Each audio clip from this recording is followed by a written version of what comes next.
View 360 में सफारतकारी में खवातीन के आलमी दिन पर जायजा लेंगे कि इस मैदान में दुनिया की 50% पर मुश्तमिल आबादी की नुमाइंदगी कम क्यों है और खवातीन के लिए सफारतकारी में चैलेंजेस हैं क्या। साइकोलॉजिकल में वो कोशिश कर रहे थे कि खवातीन को ऐसे सवालात पूछें कि वो घबरा के फॉरेन सर्विस छोड़ दें।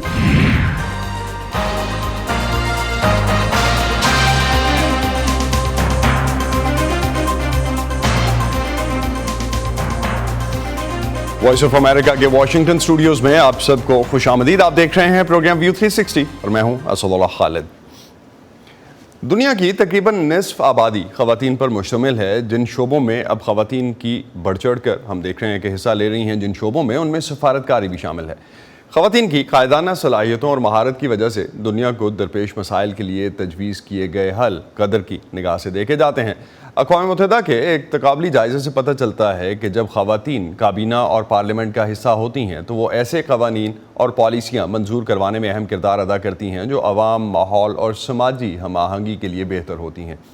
अक़वाम मुत्तहिदा के आदाद व शुमार के मुताबिक हुकूमती और सफारती इदारों में खवातीन की नुमाइंदगी के हवाले से पेशरफ्त हुई है, लेकिन इसके बावजूद इस वक्त दुनिया में सिर्फ तकरीबन 20% वज़रा, 25% अरकान पार्लियामेंट और मुकामी हुकूमतों में खवातीन की नुमाइंदगी तकरीबन 35% तक है।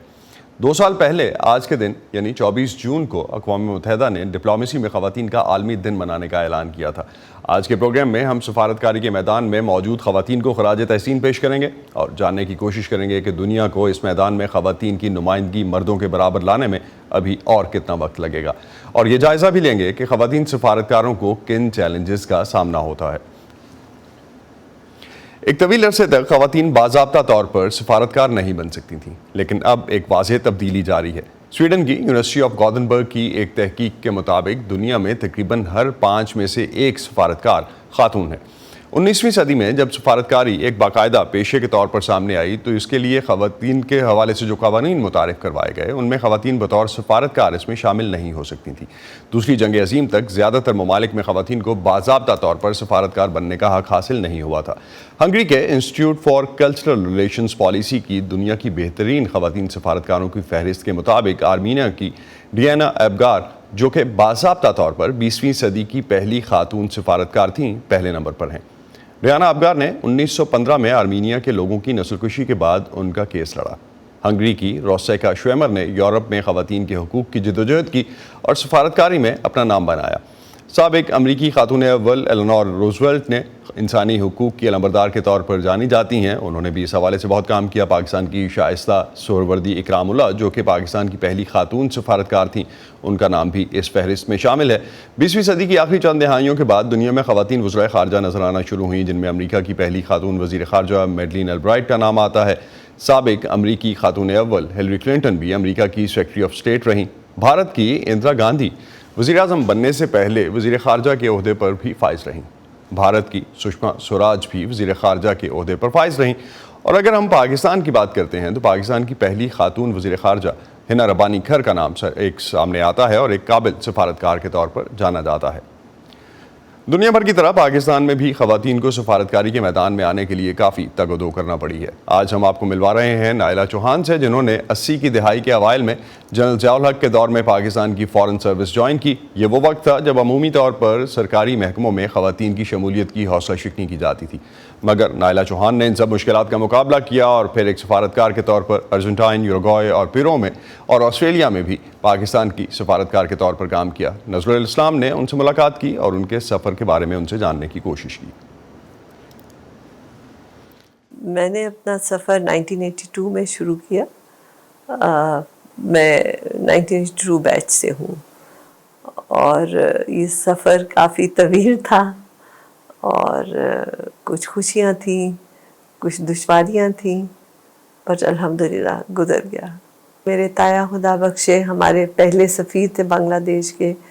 फैमिली में एक ट्रेडिशन थी, तो सब ने कहा CSS कर लो, तो मैंने इम्तिहान दे दिया।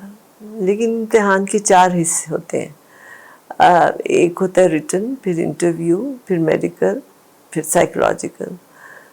साइकोलॉजिकल में वो कोशिश कर रहे थे कि ख़वातीन को ऐसे सवालात पूछें کہ وہ گھبرا کے فورن سروس چھوڑ دیں اور حکومت کے اوپر کوئی انگلی بھی نہ اٹھائے. وہ کہیں لڑکیاں خود ہی آتی ہیں چلی جاتی ہیں, سیٹیں ضائع ہو جاتی ہیں, تو ہم اس لیے ان کو نہیں لے رہے. لیکن دراصل وہ عورتوں کو چاہتے نہیں تھے اور ان کو ڈسکریج کیا جا رہا تھا. بٹ میں ان کی یہ کھیل سمجھ گئی, تو میں نے کہا جی صاف بات کریں, فورن سروس اور نو سروس, مجھے اور کوئی سروس کرنی ہی نہیں ہے. انہوں نے کہا آپ چینج کرنے, جیسے ہمارے بیچ میں پروین شاکر بھی تھیں, فورن سروس میں آئی تھی, لیکن انہوں نے کسٹمز پہ چینج کر لیا. میں نے کہا نہیں, مجھے اور کچھ نہیں لینا, آپ مجھے فورن سروس میں لیں کیونکہ میں ٹاپ میرٹ پہ ہوں, اور یا پھر آپ بتا دیں کیوں نہیں لینا چاہتے. وہ ان کی ہمت نہیں بنی, تو انہوں نے کہا اچھا آپ آ جائیں. تو اس طرح سے دروازہ لڑکیوں کے لیے بند نہیں ہوا. جب شادی ہوئی, جب ایک نیا زندگی کا باب کھلا, تو وہ ذمہ داریاں جو ہیں اس میں پھر کچھ چیلنجز بھی آئے, اور اللہ کا شکر ہے کہ جن سے میرا نکاح کیا گیا وہ بھی فورن سروس میں ہی تھے, مجھ سے 11 سال سینئر تھے. تو ہم نہ تو کمپیٹیٹر تھے اور ایک دوسرے کی جاب جو پریشرز ہیں ان کو سمجھ بہتر سکتے تھے. اس لحاظ سے then it was a good team work. لیکن جب بچے ہوئے, پھر بچوں کے لیے بھی دشواری کہ آج جو ہے وہ فارسی میں وہ اسکول جا رہے ہیں اور پھر وہ فرینچ میں اسکول جا رہے ہیں, مطلب مختلف زبانوں میں ان کو جانا پڑا. ہر جگہ جہاں دوست بنے, دوست چھوڑے آگے چلے. تو وہ ان کی فارمیٹیو فیز جو تھی وہ ذرا ان کے لیے مشکل تھی. میرے لیے یہ بھی ایک چیلنج تھا کہ ایک عورت جب گھر سے نکلتی ہے اور ایک ایسا سفر اختیار کرتی ہے جو کہ زیادہ چلا گیا نہ ہو, کوئی پریسیڈنس اتنا نہ ہو, اس میں آپ کس طرح اپنا رستہ نکالتے ہیں. مجھے ماں بھی بننے پہ فخر تھا, اپنی نسوانیت پہ بھی فخر تھا, اور پھر ایک officer service of the country کا بھی فخر تھا. تینوں کو مجھے بلینڈ ان کرنا تھا. اس کے لیے مجھے پھر بچوں کی خاطر میں نے اپنی پروموشنز جو تھی امتحان میں دیتی رہی, لیکن امبیسڈوریل پوسٹنگ میں نے تب تک نہیں لی جب تک کہ یہ ریٹائرمنٹ پہ نہیں پہنچے. سو ایک کنٹینیوٹی رہی, گھر بسا رہا, بچے اکٹھے رہے, ان کی جو پرورش تھی وہ ایک اچھے ہیلدی ایٹماسفیئر میں ہوئی. کیونکہ اگر میں الگ پوسٹنگ لے جاتی گھر بکھر جاتا, پھر واقعی بچوں کے اوپر بہت برا اثر ہوتا. جنرل ضیاء الحق کے زمانے میں یہ انسٹرکشنز آئیں کہ جتنی بھی خواتین گھر سے باہر نکل کے کام کرتی ہیں ان سب کو سر پہ دوپٹہ اوڑھنا ہوگا, جو ہم نے باخوشی پہن لی, لیکن it was not well thought out. تو صبح ہوتی تھی پی ٹی, اب چادر پہن کے پی ٹی کرنے چلنا پڑا. تو ان کو بھی احساس ہوا کہ یہ جو انہوں نے ریگولیشن کی ہے اس کی کوئی سینس نہیں بن رہی, کیونکہ کیسے خواتین جو ہیں وہ پی ٹی کریں گی چادریں پہن کے. تو پھر انہوں نے کہا نہیں, خواتین کو الگ پی ٹی ہوگی, مردوں کی الگ پی ٹی ہوگی. تو I think they were muddling through. Those were the days. It was more challenging because they made rules that they hadn't really thought through.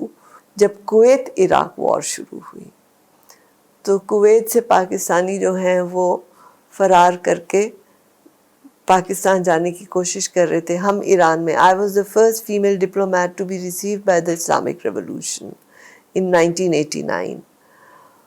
رات کے 3 بجے ایک فیملی پہنچی, اس میں وہ جو خاتون تھیں وہ فیملی وے پہ تھیں, اور اس بیچارے کی اتنا بری حالت تھی کہ شمشاد صاحب نے کہا نائلہ اس وقت تو کوئی ڈاکٹر بھی نہیں لا سکتے, تو you're going to help her. I'm going to deliver a baby. Embassy میں ہم گھروں سے اپنے کچھ وہ لا کے میٹریسز بچھائے ہوئے تھے. میں نے ان خاتون کی مدد کی, which is not part of being a diplomat, it's being human. اور اللہ کا شکر اس کی بڑی پیاری بچی ہوئی. پھر بعد میں جب وہ خیریت سے پہنچ گئی اس نے کہا میں نے اس کا نام نائلہ رکھا ہے آپ کے نام پہ. تو yes, that was very sweet. आपको मिलवाते हैं एक अमरीकी सफारतकार खातून से। 13 मुल्कों में रहने और 120 से ज़ायद मुल्कों में काम का तजुर्बा रखने वाली एमी अवार्ड याफ्ता अमरीकी सहाफ़ी और सफारतकार एलिज़ाबेथ कॉल्टन पाकिस्तान में भी प्रेस अताशी रह चुकी हैं। उनके मुताबिक वक्त के साथ अमरीकी फ़ॉरेन सर्विस में ख़वातीन के लिए ज़्यादा जगह बनी है। सिनफी इम्तियाज़ कम तो हुआ है लेकिन मुकम्मल तौर पर ख़त्म नहीं हुआ। So when I was a little girl, 50 की दहाई में जब मैं एक छोटी बच्ची थी, मैं एक मुसन्निफ, गैर मुल्की नामानिगार, एक सिफारतकार बनना चाहती थी और अक़वाम मुत्तहिदा में काम करना चाहती थी। लेकिन हकीकत ये थी कि उन दिनों जब मैं अमेरिका में पली बढ़ी, लोगों को इस बात का इल्म नहीं था कि ख़वातीन के लिए कोई नौकरियां नहीं थी सिवाय नर्स, टीचर, सेक्रेटरी या स्टेनोग्राफर बनने के। और 60 और 70 की दहाई में जब मैं उन बहुत सी खवातीन में शामिल थी जो शायद मुख्तलिफ शोबों में काम तलाश करने की कोशिश कर रही थी, मर्द बराह रास्त कहते थे हम खवातीन को मुलाजमत नहीं देते क्योंकि शायद शादी कर लें और बच्चे पैदा करें। लेकिन फिर इम्तियाजी सलूक के बारे में कवानीन मंजूर हुए, लिहाजा उन्हें इस बारे में ज्यादा मुहतात होना पड़ा। इस वजह से अदम मसावात बहुत होशियारी से की जाती थी। Which countries are considered coveted? अमरीकी सिफारतकार किन ममालिक में तैनात होना चाहते हैं और कौन से अवामिल तय करते हैं कि किन सिफारतकारों को कहाँ तैनात किया जाएगा? I joined in my early 50s. मैंने 50 की दहाई में फॉरेन सर्विस में शमूलियत अख्तियार की थी और ये साल 2000 था। आप मुतअद्दिद ममालिक की फहरिस्त दे सकते थे जहां आप पोस्ट होना चाहें और फिर तैनात किया जाता था। मैंने 10 मकामात की फहरिस्त दी। मैं चूँकि रजाकार थी, अक़वाम मुत्तहिदा में काम किया, फॉरेन कॉरेस्पोंडेंट रही, जंग, सिफारतकारी और अमन कवर किया, प्रोफेसर रही। इसलिए मुझे बहुत ज्यादा खतरों वाले ममालिक में काम करना पसंद था जिन्हें महकमा खारिजा, दहशतगर्दी या किसी भी वजह से बड़ा खतरा कह सकता है। लेकिन बहुत से लोगों ने इस किस्म की जगहों के लिए दरखास्त नहीं दी थी। तैनाती का फैसला हो जाने के बाद सिफारतकारों को उन बैरूनी ममालिक में काम करने के लिए कौन सी मखसूस तरबियत दी जाती है?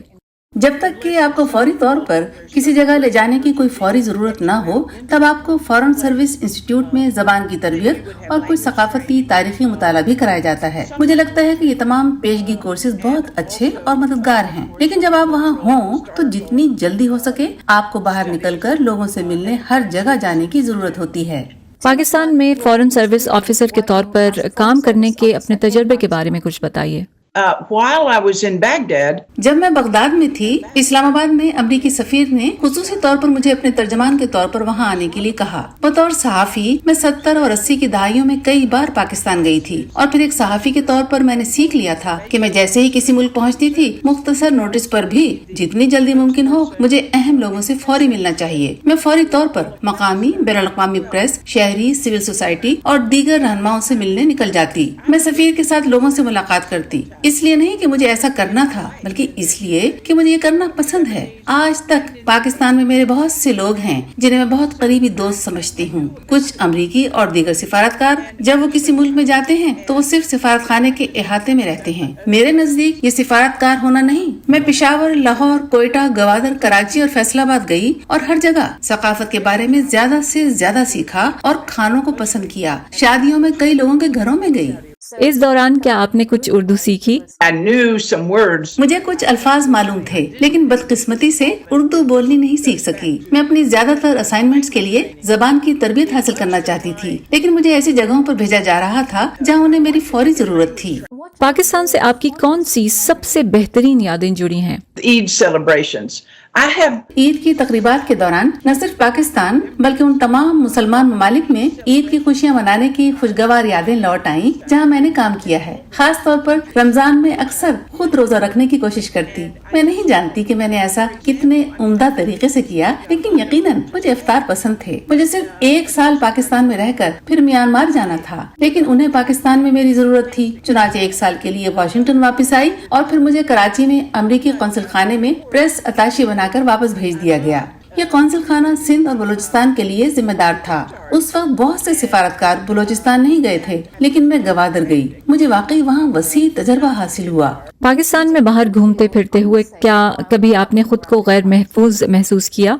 मैंने सहाफी की हैसियत से बहुत खतरनाक हालात में काम किया था जहाँ मेरे साथ कोई सिक्योरिटी गार्ड नहीं होता था, तो मैंने महसूस किया कि अपना काम करने के लिए मुझे बाहर जाना पड़ेगा। आप अपने सिफारत खाने के दरवाजों के पीछे नहीं छुप सकते, ये सिफारतकारी नहीं है। अमेरिका वापस आ जाने के बाद क्या आप जाती हैसियत में पाकिस्तान गई हैं? अफसोस की बात है कि नहीं, वापस जाना मेरा ख्वाब है। मैं वहाँ अपने लोगों को याद करती हूँ। मेरे बहुत से पाकिस्तानी दोस्त हैं और मुझे सोशल मीडिया पर उनकी पोस्ट देखकर अच्छा लगता है। जब मैं पाकिस्तान के बारे में सोचती हूँ तो मैं बहुत पुरजोश महसूस करती हूँ। मैं चाहूंगी कि पाकिस्तान वाकई आगे बढ़े और तरक्की करे। ये एक हैरत अंगेज मुल्क है। जब आप सिफारतकार थीं उस वक्त और आज के दौर में, क्या खारिजा सर्विस में अमरीकी खवातीन के लिए कुछ बदला है? ऐसा 80 की दहाई में हुआ कि उन्होंने मजीद खवातीन को फॉरेन सर्विस में लाना शुरू कर दिया। जब खवातीन इस सर्विस में आने की कोशिश करती हैं तो अक्सर मुखालफत उन्हें इसी सर्विस में मौजूद मर्दों की तरफ से होती है, लेकिन यकीनी तौर पर अब खवातीन के लिए हालात बहुत बेहतर हैं। ये अब भी एक जिद्दोजहद है। लोग साफ कहते थे कि औरत ये नहीं कर सकती या ये औरत के लिए मुनासिब जगह नहीं है। अब वो बराह रास्त ये नहीं कह सकते, उन्हें ये कहने की इजाजत नहीं है, इसलिए वो इसे मुख्तलिफ अंदाज से कहते हैं।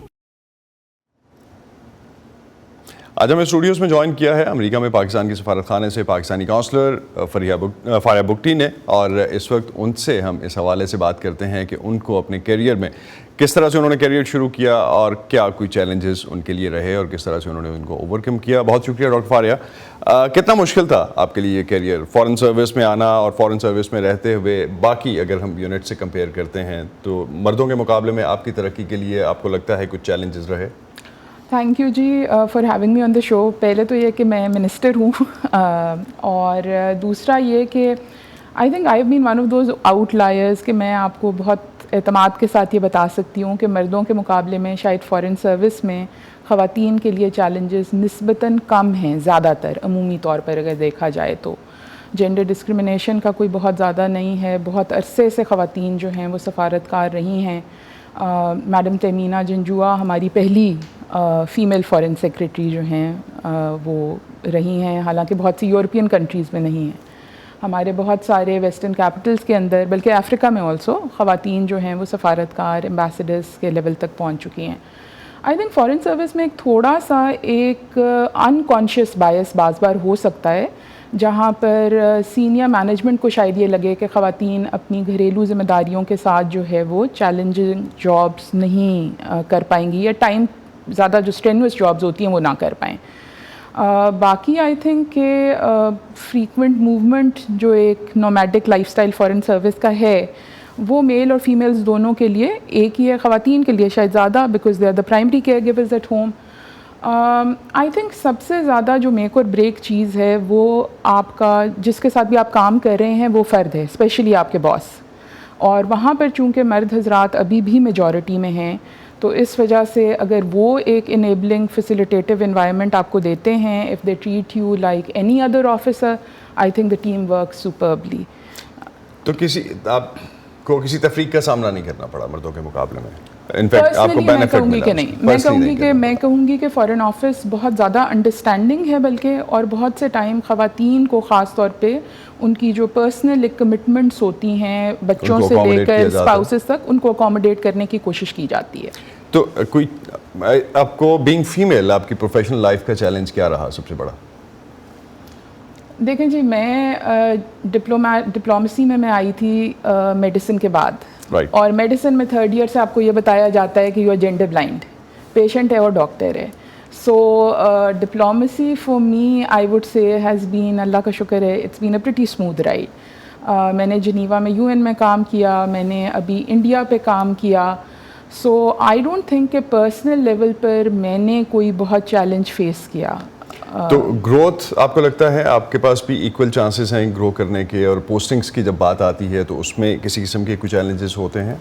कुछ जगहों पर होते हैं। देखें फॉर एग्जांपल अगर एक कॉन्फ्लिक्ट जोन है, एक्टिव वॉर सिचुएशन है, अनस्टेबिलिटी है, तो वहाँ पर नेचुरली ख़वातीन की एक वो आई वुड से कि वहाँ पर भी एक प्रोटेक्टिव एक होता है कि बहुत ही हार्ड स्टेशन के अंदर हम ना भेजें। बट अब जैसे जैसे फ़ॉरेन सर्विस के अंदर ख़वातीन का तनासब बढ़ता जा रहा है, और हमारे बहुत से बैचेज़ हैं जहाँ पर 17 ख़वातीन हैं और 7 मर्द हजरात हैं।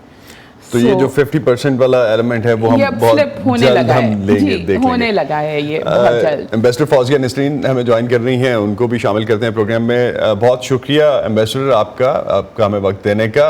आज हम बात कर रहे थे ख़वातीन के, ऑफ कोर्स सफारतकारी के हवाले से आज आलमी दिन मनाया जा रहा है, तो ख़वातीन मर्दों के मुकाबले में क्या आपके ख्याल में बेहतर सफारतकार हैं?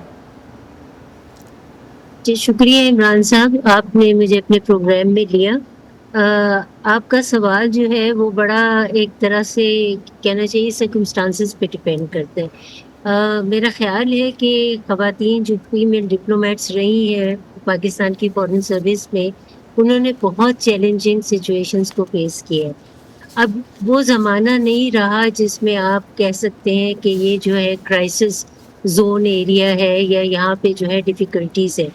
کوئی ایک نارمل اسٹیبل کنٹری ہو سکتی ہے جہاں پہ اپہیول ہو جائے اور وہاں پہ آپ جو ہے پوسٹڈ ہے، تو آپ کو اس سچویشن کو دیکھتے ہوئے وہاں پہ ریئیکٹ کرنا پڑتا ہے. آپ کو وہاں پہ جو ہے آپ نے اپنی سفارتکاری کو یا جو آپ کے ڈپلومیٹک مینوورز ہیں اس کو ایسے کرنا ہوتا ہے کہ آپ ایک تو کرائسس مینجمنٹ بھی کر سکیں، اپنے لوگوں کو بھی پروٹیکٹ کر سکیں، اور ایک ایفیکٹو ڈپلومیٹک آپ جو ہے پوزیشن اپنی ہوم کنٹری کو کنوے کر سکیں. تو میرا خیال ہے کہ یہ جو میرے نزدیک یہ ریلیونٹ نہیں ہے کہ مرد جو ہیں وہ زیادہ اچھے ڈپلومیٹ ہیں یا خواتین ہیں. لیکن اگر ہم 100 سال پہلے ایمبیسڈر فوزیہ، اگر ہم 100 سال پہلے جائیں اور تقریباً خاص طور پہ دوسری جنگ عظیم کے بعد سے، تو خواتین سفارتکاروں کی نمائندگی اس کے بعد ہم نے دیکھا پچھلے 100 سال میں بڑھی ہے. تو آپ کے خیال میں آبادی کے تناسب سے کب تک ان کی یہ نمائندگی اب مردوں کے برابر ہو جائے گی؟ ابھی فاریہ بتا رہی تھیں کہ اب جو ہے وہ 17 فیمیل کا جو ہے وہ بیچ ہے اور 7 اس میں میل ہیں، تو شاید ان کے خیال میں جس طرح انہوں نے بتایا اس حساب سے تو بہت جلد ہو جائے گا یہ. نہیں، یہ بات صحیح ہے کیونکہ ظاہر ہے کہ خواتین کی جو آبادی ہے 50% ہوتی ہے پاپولیشن کی، تو ان کی ریپرزنٹیشن جو ہے اسی مناسبت سے ہونی چاہیے.